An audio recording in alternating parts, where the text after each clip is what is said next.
Aquí inicia La Fosa Escéptica, un lugar para ejercitar la mente, con Alfonso Villalpando. Hola, pues ahí les va, amigos religiosos, y se lo estoy diciendo a todos, a los normales y a los fanáticos e irracionales. La Biblia es muy clara en todo este asunto de los milagros. Para decirlo en pocas palabras, ya no existe ningún tipo de milagro o de sanación por causas divinas. Así como lo oyen. Y conste que no lo estoy diciendo yo en un arranque de violento razonamiento ateo o bajo el influjo maravilloso de un buen par de tequilas. No, señoras y señores creyentes. Esto que parecería una expresión del más combativo ateísmo, pues no lo es. Esto lo afirman grupos de cristianos que, haciendo un profundo análisis bíblico, han llegado a esta increíble conclusión. Así que evítense la pena y la pérdida de tiempo. Su enfermo no sanará rezándole. Su hijo no pasará el examen pidiéndole a Dios. Las llaves de su coche no aparecerán por encomendarse a algún santo. O sea que básicamente, pues ya se la pelaron. Veamos cómo es que leyendo la Biblia, cosa que muy pocos religiosos hacen, se puede llegar a la conclusión de que los milagros son cosa del pasado. Sin antes aclarar que yo no creo que haya ningún tipo de milagro, pues no creo que ese Dios en particular y ningún otro haya existido o exista. Pero antes de entrarle de lleno a este tema, pues les recuerdo suscribirse al canal y activar las notificaciones, así como también pues los invito a integrarse a la gran comunidad atea que estamos formando en nuestro grupo de Facebook.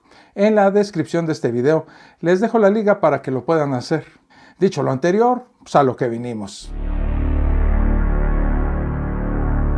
Entiendo perfectamente que para todos los religiosos esto de que no existen los milagros actualmente, pues es como una gran cubetada de agua fría. Y algunos pensarán que esta afirmación es una locura. Si yo fuera un devoto creyente cristiano, pues pensaría lo mismo. Hay que recordar que la Biblia dejó muy en claro que teniendo fe y la creencia en Jesús, podríamos hacer milagros maravillosos.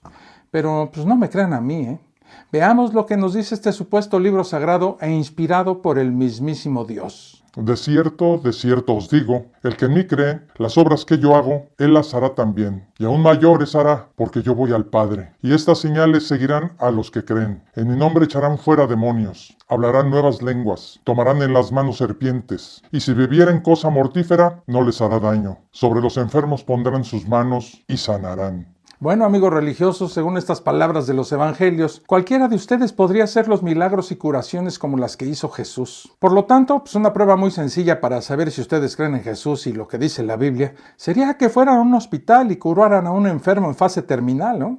O pensando a lo mejor, tal vez sería más espectacular que fueran a una funeraria y levantaran a un muerto.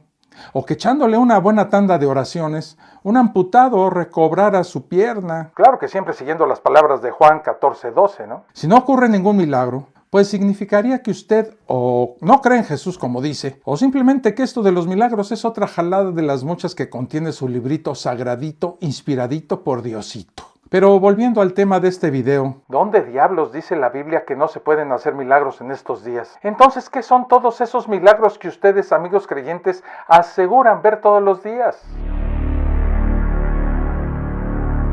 Según algunos cristianos, el Evangelio de Juan aclara un poco todo este lío. Veamos. Hizo además Jesús muchas otras señales en presencia de sus discípulos, las cuales no están escritas en este libro, pero éstas se han escrito para que creáis que Jesús es Cristo, el Hijo de Dios, y para que creyendo tengáis vida en su nombre.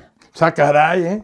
Pues según estos versículos, los milagros de Jesús solo fueron realizados para que la gente creyera en él. Esto es realmente una porquería. ¿Jesús solo hacía milagros para hacerse publicidad? Claro, por lo menos es lo que abiertamente insinúa la Biblia. Y agárrense porque todavía hay más. Si leemos el Evangelio de Juan capítulo 5 del versículo 1 al 8, vemos que Jesús entró a un sitio lleno de enfermos y lisiados y solo curó a uno de ellos. En un estanque llamado Betesda, estaba un viejito que tenía más de 38 años enfermo y que se quejó con Jesús diciéndole que cuando iba a entrar al agua, otro llegaba y le ganaba el lugar. Entonces Jesús le dijo: levántate, toma tu lecho y anda. Y así fue como de entre todas las personas enfermas que estaban ahí, solo lo curó a él. ¿Cómo afirmar que Jesús es un modelo de bondad cuando hizo algo así? ¿Bajo qué elaborado criterio Jesús decide a quién curar y a quién no? Según el concienzudo análisis que hacen los mismos religiosos, los apóstoles y otros discípulos de Cristo en el primer siglo del cristianismo hicieron milagros para probar su cercanía con el jefe y para confirmar el mensaje que predicaban.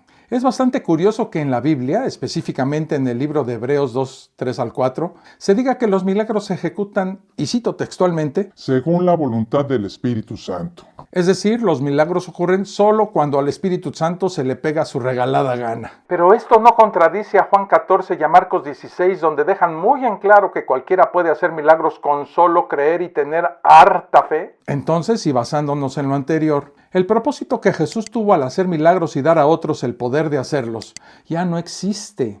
Jesús ya cumplió con ese propósito. La palabra ya está confirmada. Nuestra fe ahora está basada en el testimonio escrito, como dice Juan 20 y Romanos 10. No estoy muy seguro si toda la comunidad cristiana apoya estas palabras. Esto equivale a decir no solo que Jesús mintió groseramente al autorizarnos a hacer los portentosos milagros que Él hizo, sino que todos los milagros que han ocurrido desde los días de la muerte de Jesús hasta hoy en día son tan falsos como un billete de $3.50.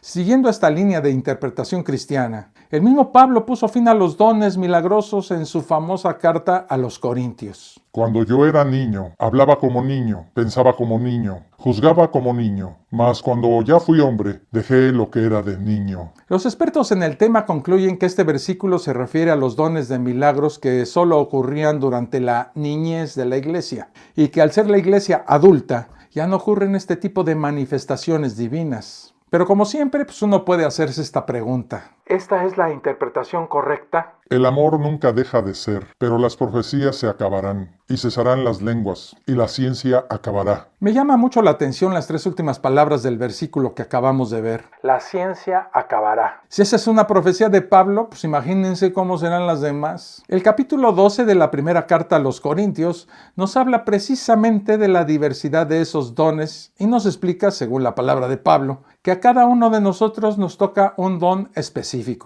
Veamos un fragmento de este capítulo. Hay diversidad de dones, pero el Espíritu es el mismo. Hay diversidad de ministerios, pero el Señor es el mismo. Hay diversidad de operaciones, pero Dios, que hace todas las cosas en todos, es el mismo. Pero a cada uno les es dada la manifestación del Espíritu para provecho, porque a este es dada por el Espíritu palabra de sabiduría, a otro palabra de ciencia según el mismo Espíritu, a otro fe por el mismo Espíritu, a otro el hacer milagros, a otro profecía, a otro discernimiento de espíritus, a otro diversos géneros de lenguas, y a otro interpretación de lenguas. Pero todas estas cosas las hace uno y el mismo Espíritu. Entonces, según esto, si el don de realizar milagros está aprobado como lo dice el versículo 10, yo puedo preguntar, ¿cómo es posible que en el capítulo siguiente se anule este supuesto don? Y no solo esto, sino que quede anulado con una interpretación tan abierta y especulativa. Según esta absurda interpretación, solo dos grupos de personas podían hacer milagros: los que habían recibido el bautismo del Espíritu Santo y los que habían tenido la imposición de las manos de los apóstoles. Al parecer hoy en día,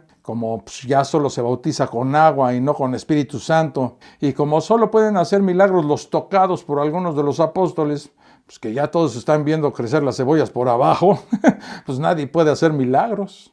Así que, amigos creyentes, según esta interpretación de algunos de sus colegas religiosos, no hay milagros hoy en día. Claro que ustedes se preguntarán de inmediato esto.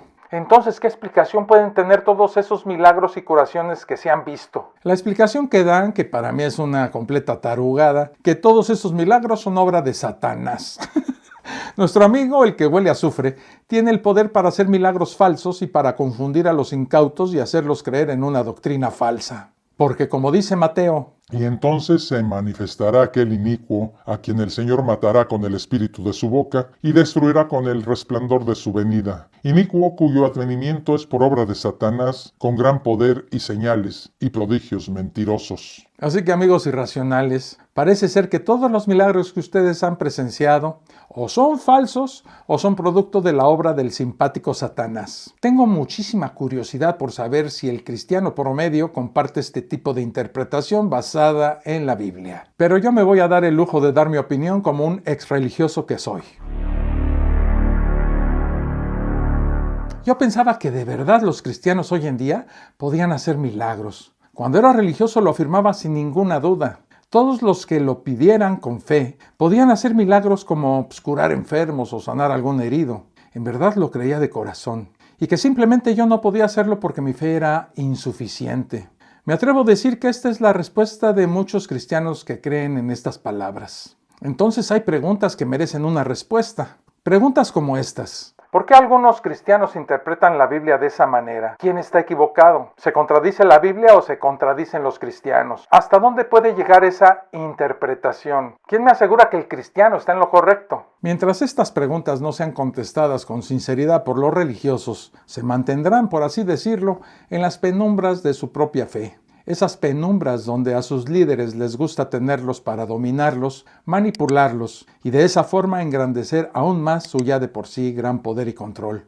Así que amigos religiosos, tienen un gran trabajo por delante, ¿eh? Por mi parte, este video ha terminado. Espero que haya sido de su utilidad. Nos vemos en el próximo. Un abrazo. Esto fue La Fosa Escéptica, un lugar para ejercitar la mente, con Alfonso Villalpando.